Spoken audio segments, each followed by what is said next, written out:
Praise the lord. దేవునికి మహిమ కలుగును గాక. ఎటువంటి వాళ్ళను మన మీటింగ్స్కి పిలవాలి, ఆహ్వానించాలి?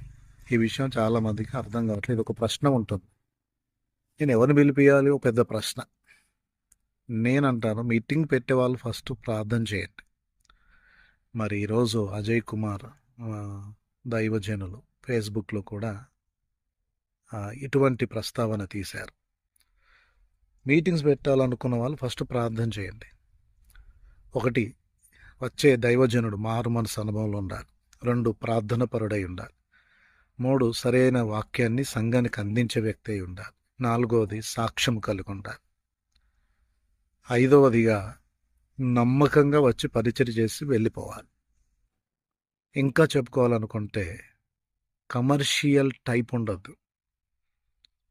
దేవుని వాక్యాన్ని ప్రకటించి ప్రభు చిత్తానుసారంగా ప్రభు అనుగ్రహించిన కృపలో అక్కడి నుండి వెళ్ళిపోయే మంచి మనస్తత్వం కూడా అవసరం.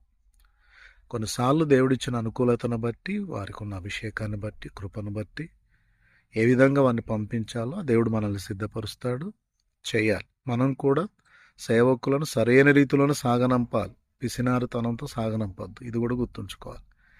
కనుక ఈ విషయాన్ని జ్ఞాపకం చేసుకోండి. ప్రార్థన చేసి ప్రార్థనపూర్వకంగా దేవుని ఏర్పాట్లో మంచి సాక్ష్య జీవితం, ప్రార్థన జీవితం కలిగిన వారిని పిలిపించండి. తొందరపడి బాగా పబ్లిసిటీ అవుతున్నారు, ఫేమ్ అవుతున్నారు, చాలా పేరుంది, చాలా ఖరీదైన వ్యక్తి అని ఎవరినో పిలవకండి. ప్రభు ఏర్పాట్లో ఉన్న వాళ్ళని పిలవండి. సంఘాలు బలపరచబడతాయి. ప్రభు మిమ్మలను సరైన ఆలోచన ఇచ్చి బలపరిచి నడిపించునుగాక. ఆమేన్.